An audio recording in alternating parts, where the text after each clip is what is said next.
Ah, Mother Ostankya.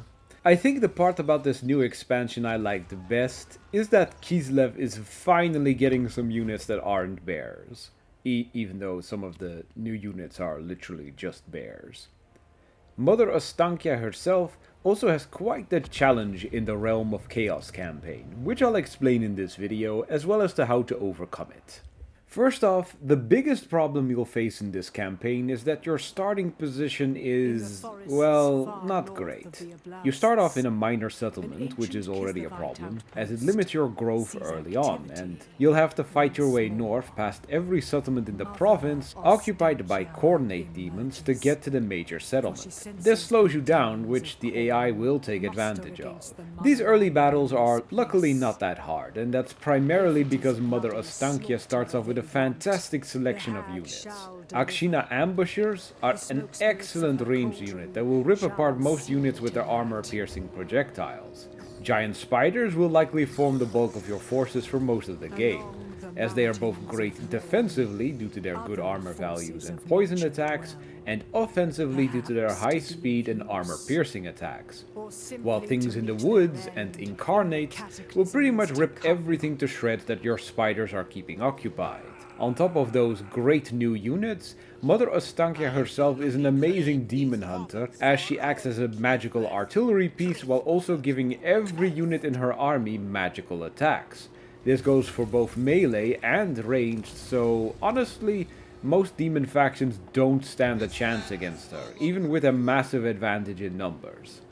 Your first move is to start pushing northeast to capture your starting province, the Road of Skulls. You'll be facing off against a Cornate demon faction for this, but to be honest, they were no trouble at all in my save. The combination of spiders and ambushers ripped pretty much every unit they had to pieces, as the AI is not smart enough to send warhounds after your ambushers first. And even if they were, the warhounds likely wouldn't win that fight anyway. This means that the Cornate demons will pretty much run straight into your spiders while getting pelted with magic crossbow bolts. They'll die in seconds. Remember to keep manually fighting every battle. Later in the game you can auto-resolve some battles, but early on you simply can't afford to take the losses that auto-resolve does to your army. You're going to be fighting in the Chaos Wastes all the time, which hampers your replenishment due to climate penalties. And you can end up getting overwhelmed by demons if you don't preserve your units as much as possible.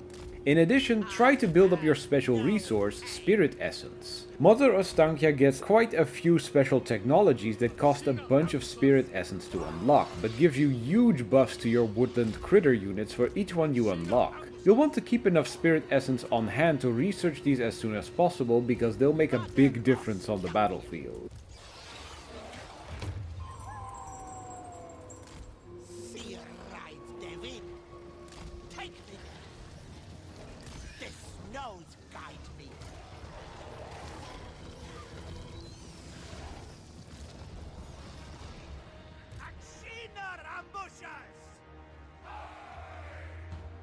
Kislevites moving!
Once you secure your home province, you'll probably notice just how terrible your starting position really is. To the north and east, you've got two separate Tzeentchian factions, and to the southwest you've got Kugoth Plaguefather. The former will likely declare war on you first, but Kugoth will never be far behind. And at this stage of the game, you cannot build two armies that can conceivably defend both of your flanks. Sadly, I did try to do this initially in my save, which cost me a few turns, but luckily you can learn from my mistakes.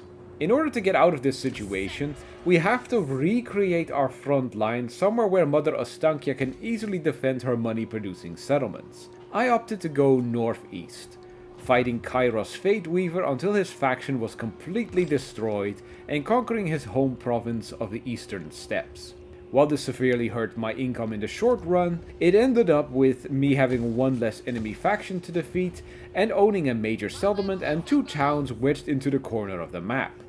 Azaziel, who is to the east, will be too busy with Cathay to pick a fight with us, which meant that now I only had one flank I needed to defend. This is exactly what I wanted, as Mother Ostankya had now gained much experience fighting her way here and has no problems replenishing her numbers or killing demon armies with minimal losses. It might be possible to do all this and still keep the capital of the Road of Skulls. I failed at this sadly, but if you try to take this approach, you need to build up the defensive building in it as soon as possible. You need that extra garrison and the upgraded towers to stop the repeated attacks that will undoubtedly come, and even then it'll be difficult, as you'll probably get sequential attacks from both Kugoth and the Blue Scribes while you're pushing northeast. Once I was done conquering the Eastern Steppes, the orcs also started pouring in from the south, but at this point it was too little and too late to stop me. I built up the major settlement to have a tier 1 defensive building, or was it tier 3? It's the level 1 defensive building, for the extra garrison and the upgraded towers, as this lets it be defensible enough that it didn't need further help from my army.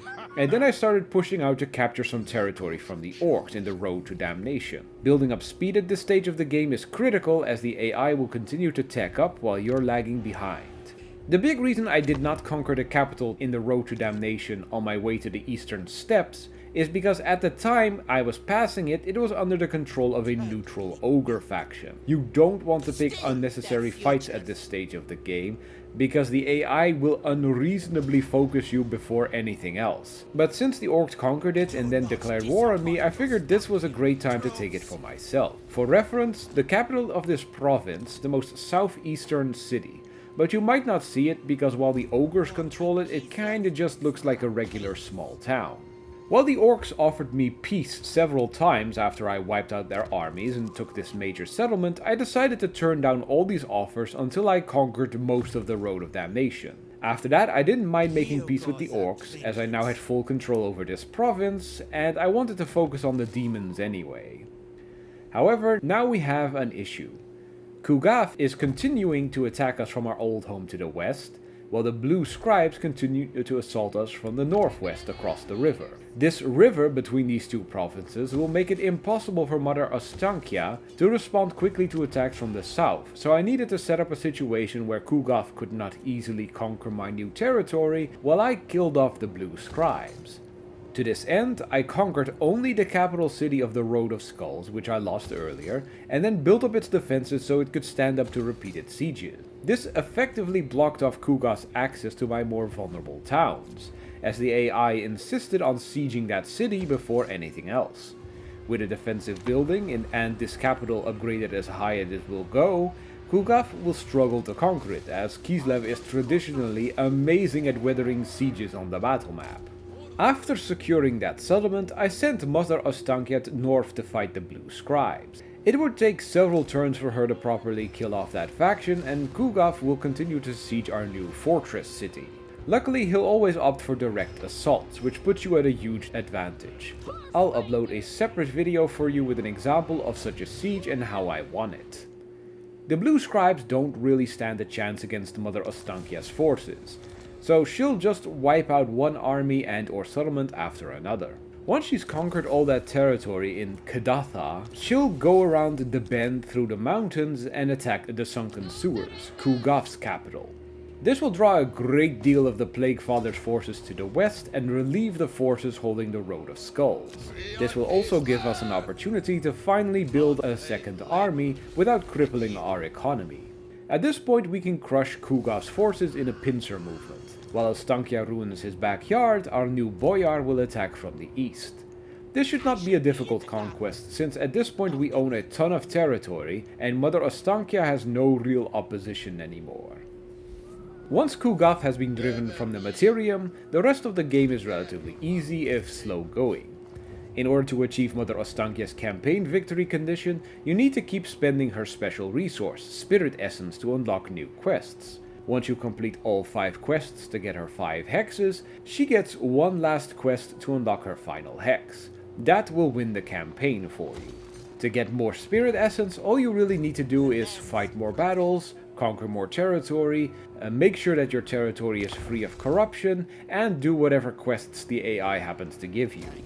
In terms of city building, I turned the eastern steppes into a recruiting station for my faction. Remember that as of Total War Warhammer 3, you no longer take penalties to the cost of recruiting units in unfavorable climates. So it's better to turn one of your provinces in the Chaos Wastes into a recruitment city than one in a favorable climate, as these are better suited to becoming economic hubs. Markets are your primary source of income. This is not only because they give it the biggest flat income out of any of your buildings, but also because every special resource you take and build up, like ivory or iron or gems, etc., will further increase your incomes from markets globally. I'll also show you an example of a fully built economic hub province. To finish off this video, here's the final quest battle Mother Ostankya has to fight. Even the final quest battle isn't that hard, though admittedly I made a few mistakes. If I can find them in my recordings, I'll also try to post Mother Ostankya's quest battles 1 to 5. In the meantime, I'd like to thank you all for watching and encourage you to like this video and subscribe to my channel to help it grow. If you want to go a step further, I also have a Patreon if you want to help me make more videos like these. Thank you all for watching, and I hope to see you all again in my next video.